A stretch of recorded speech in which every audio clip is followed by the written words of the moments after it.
Okay, so I'm going to do a short video on tripods, why we use a tripod, why you should use a tripod, some quick pluses and minuses. Like a lot of photographers, I have a tripod problem. You probably have to get in a support group or something for it. I constantly buy tripods. They're all over the place. But I did buy this three-legged thing. This is really neat, and this, hopefully, and I've said this before, will be the last tripod I buy for a while.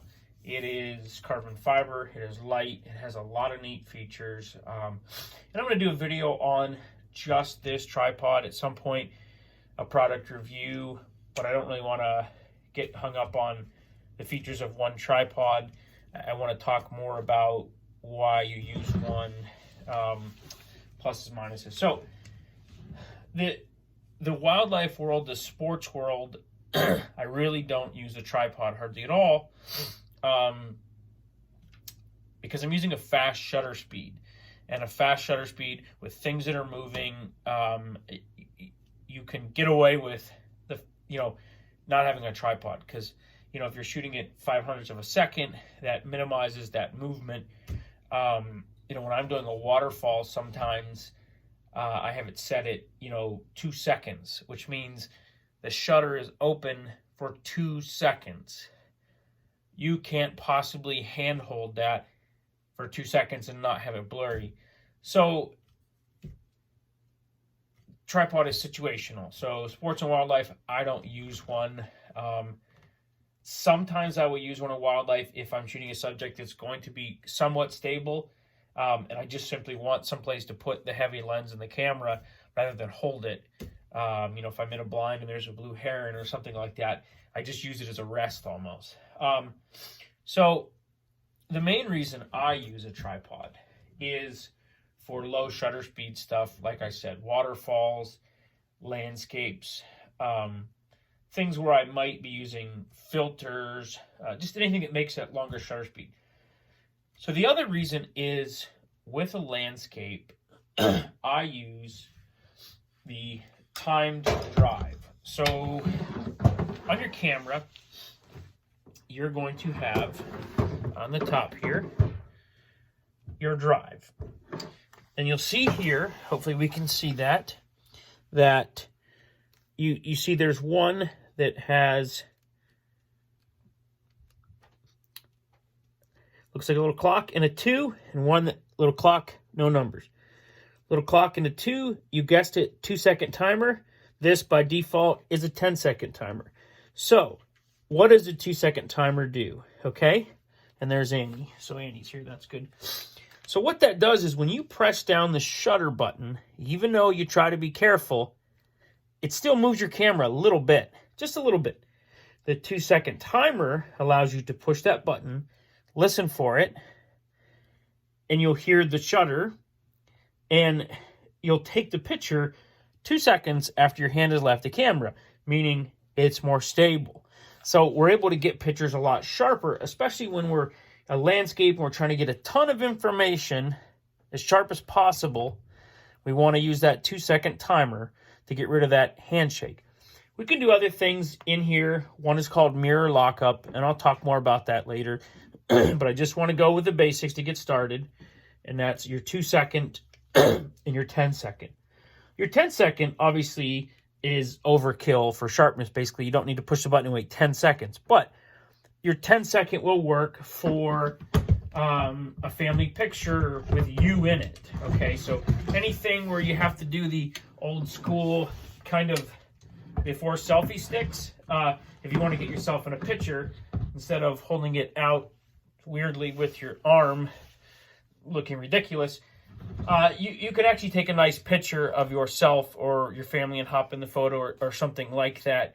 And that obviously 10 seconds gives you time to do that and smile and all those things. So slow shutter speed, tripod is a must. And when I say tripod is a must, I know some people are on a budget. This tripod is $300 or $400. I know that doesn't make sense for some people. So here's what I would say alternatives. You can use a sandbag or a bean bag.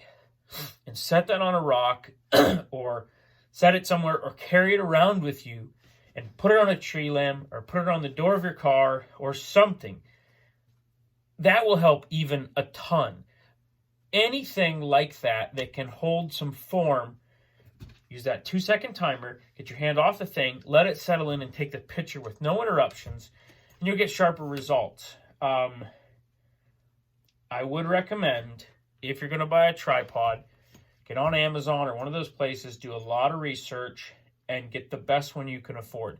Because if you're going to get into this hobby and you're really going to stick with it for a long time, you will never, ever, ever regret buying a really good tripod. And like I said, I'll do a product review on this one. A couple quick things. If you have a tripod with a neck like this, where this is also adjustable, I will tell you that's your last resort. So always use your legs longer before this. Because, any point of 1/3, it's going to be more movement in the camera. Always make sure you get good plates. So this is Arca Swiss, which is like the industry standard. It's tight, it's on there good. So that's basic stuff, and this video is probably my worst because I'm sick, but I do not want to get out of the habit of not doing these because it's helping me learn, and I hope it's helping everybody learn, and I want to keep doing these. And so just ask some questions below if you have questions on tripod-like things. So we kind of went over shutter, timer, that drive thing. And it's going to be different. I don't, cameras, it's so hard for me to talk a lot about cell phone cameras because, I use an iPhone and people use a Samsung and somebody uses a Google. I don't always know all the settings of those, but the knowledge should cross over. A steadier picture, even a little iPhone tripod, is better than without one. And if they have little timers, and I think some of those camera apps probably let you do that.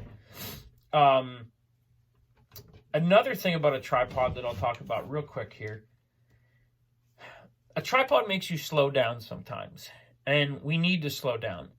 Because we have digital photography.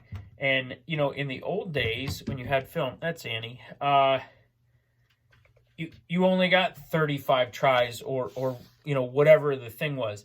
And we have digital, so we just take 1 million pictures. And that's great, and it's going to take 1 million to practice, but there are some times where we need to set up a tripod and look at the image, feel the image, and that is Onyx knocking the camera down because she's playing with the power cord. Super helpful. So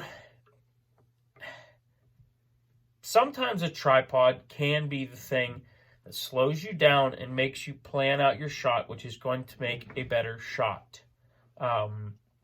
It also can be useful as we talk about bracketing our shots later on and taking 2 or 3 shots to make one HDR shot. Like when we talk about HDR images, the tripod is really important because if we're going to combine images ever, they have to be the exact same image.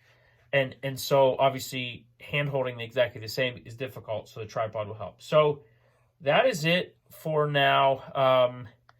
Hopefully I do some more of these, feel better, do some better notes, and hopefully Onyx doesn't knock my cord over, so I have to grab it in the middle of the scene. Yeah, I'm pretty much just going to publish this just like this. I don't think Facebook has the dislike button anymore, so I feel somewhat safe, but I think trolls can use the angry face, so maybe angry face will happen to this video. But I'm willing to deal with that. I'm okay with that. We talked about my tripod issues, and I'm glad I feel much better getting that out there. So the angry face, I'm going to be okay with too. So leave me some comments. We'll come up with some other videos also, and that is probably more than enough for now. Goodbye.